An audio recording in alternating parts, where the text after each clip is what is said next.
Halo guys, perkenalkan kami dari kelompok 1. Kami ingin mempresentasikan tentang siklus penggajian dan SDM. Perkenalkan nama saya Bilter Manalu. Nama saya Nagiati Teresa.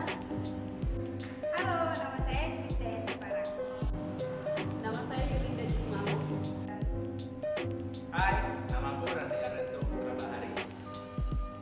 Siklus manajemen sumber daya manusia atau penggajian. Tugas-tugas dari manajemen sumber daya manusia ialah merekrut dan memperkerjakan pegawai baru. Kedua, melatih. Ketiga, memberikan tugas pekerjaan. Keempat, memberikan kompensasi penggajian. Kelima, mengevaluasi kinerja. Keenam, memberhentikan pegawai secara sukarela atau dipecat. Bagian dari sistem penggajian ialah Departemen Manajemen Sumber Daya Manusia, pegawai berbagai departemen, bank, lembaga pemerintahan, dan asuransi, dan perusahaan lainnya. Yang berikut ada aktivitas siklus penggajian. Yang pertama, perbarui file induk penggajian. Yang kedua, perbarui tarif dan potongan. Yang ketiga, validasi data, waktu dan kehadiran. Yang keempat, siapkan pengajian. Yang kelima, keluarkan dana pengajian. Yang keenam, hitung kompensasi dan pajak yang dibayar oleh perusahaan. Yang ketujuh, pengeluaran dana pajak, penghasilan, dan potongan lain-lain. Perbarui file induk pengajian. Memperbarui file induk pengajian untuk mencerminkan berbagai jenis perubahan pengajian seperti yang pertama, mempekerjakan orang baru.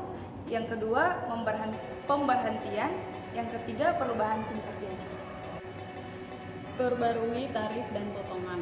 Perbaruan tarif dan potongan terjadi ketika bagian pengajian menerima pembaruan mengenai perubahan dalam tarif pajak dan pengenaan gaji lainnya dari berbagai unit pemerintahan dan perusahaan asuransi. Yang ketiga, validasi data waktu dan kehadiran. Yang pertama, informasi mengenai waktu dan kehadiran pegawai datang dalam berbagai bentuk, bergantung pada status pembayaran pegawai. Yang kedua, pegawai yang dibayar per jam sama kartu waktu. Yang ketiga, pegawai yang mendapat gaji tetap sama dengan diawasi para supervisor secara informal. Dan yang terakhir, pegawai yang dibayar berdasarkan komisi murni atau gaji yang ditambah komisi sama dengan pencatatan jumlah penjual atau kinerja operasional. Nomor 4, mempersiapkan pengajian. 1. File transaksi pengajian diurutkan berdasarkan nomor pegawai. Nomor 2, file yang telah diurutkan kemudian digunakan untuk menghitung gaji kotor, potongan pengajian, atau potongan untuk PPh dan potongan sukarela, dan gaji bersih. Nomor 3, daftar pengajian dan cek gaji pegawai dicetak. 5. Membayar gaji. Daftar pengajian dikirim ke bagian utang untuk ditinjau dan disetujui. Nomor 2, voucher pengeluaran dibuat untuk mengesahkan transfer dana dari rekening biro pemilik perusahaan ke rekening bank pengajian perusahaan. Voucher pengeluaran dan daftar pengajian dikirim ke kasir. 4. Daftar pengajian dikembalikan ke bagian pengajian, sementara voucher pengeluaran dikirim ke staf administrasi bagian akuntansi. Baik, selanjutnya nomor 6, hitung kompensasi dan pajak yang dibayar perusahaan. Rencana kompensasi fleksibel memungkinkan setiap pegawai menerima jaminan minimum asuransi untuk pengobatan dan kontribusi pensiun. Kredit kompensasi tambahan yang dapat digunakan untuk mendapatkan waktu libur ekstra dan asuransi kesehatan tambahan. Nomor 7, keluarkan pajak penghasilan dan potongan lain-lain. Membayar kewajiban pajak penghasilan dan potongan sukarela lainnya dari setiap pegawai. Tujuan pengendalian, ancaman, dan prosedur. Yang pertama itu proses aktivitas, yaitu pengontrakan dan perekrutan karyawan.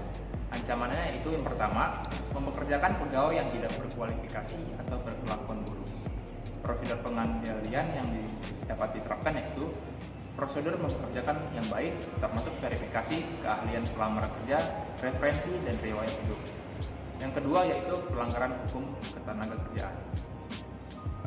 Pengendaliannya yaitu dokumentasi lengkap atau prosedur untuk memperkerjakan, pelatihan perkembangan terkini dalam hal hukum ketenagakerjaan.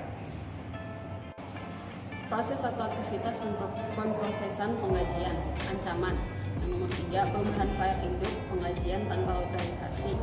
Prosedur pengendaliannya ialah pemisahan tugas data SDM versus penggajian dan distribusi cek gaji, pengendalian akses, tinjau atas semua perusahaan. Yang keempat, data waktu yang tidak akurat. Pengendaliannya otomatisasi pengumpulan data, berbagai pemeriksaan edit, rekonsiliasi data kartu, waktu dan data kartu kerja. Proses penggajian yang tidak akurat, pengendaliannya total batch dan pengendalian aplikasi lainnya, rekening, kiring penggajian, tinjauan peraturan IRS. Nomor 6, pencurian atau distribusi cek gaji tipuannya. Pengendaliannya setoran langsung distribusi cek gaji dilakukan oleh seorang yang independen dari proses penggajian. Penyelidikan cek gaji yang tidak diklaim, akses terbatas ke cek gaji kosong, pemberian nomor tercetak dan perhitungan serta pencatatan periodik untuk semua cek penggajian yang dipelihara sebagai dana tetap. Proses aktivitas umum. Ancamannya yang ketujuh, kehilangan atau pengungkapan data tanpa otorisasi. Prosedur pengendalian yang dapat diterapkan yaitu prosedur pembuatan cadangan, rencana pemulihan dari bencana, pengendalian akses fisik dan logis, enkripsi data. Yang kedelapan, kinerja yang kurang baik. Proses pengendalian yang dapat diterapkan yaitu pengembangan dan tinjauan periodik atas metrik kinerja yang tepat. Keputusan-keputusan penting, kebutuhan informasi dan model data. Sistem pengajian harus didesain untuk mengumpulkan dan mengintegrasikan data biaya dengan jenis informasi lainnya agar memungkinkan pihak manajemen membuat jenis keputusan ini seperti berikut. Pertama, kebutuhan pegawai di masa mendatang. Kedua, kinerja pegawai. Ketiga, moral pegawai. Dan terakhir, efisiensi dan efektivitas pemrosesan pengajian.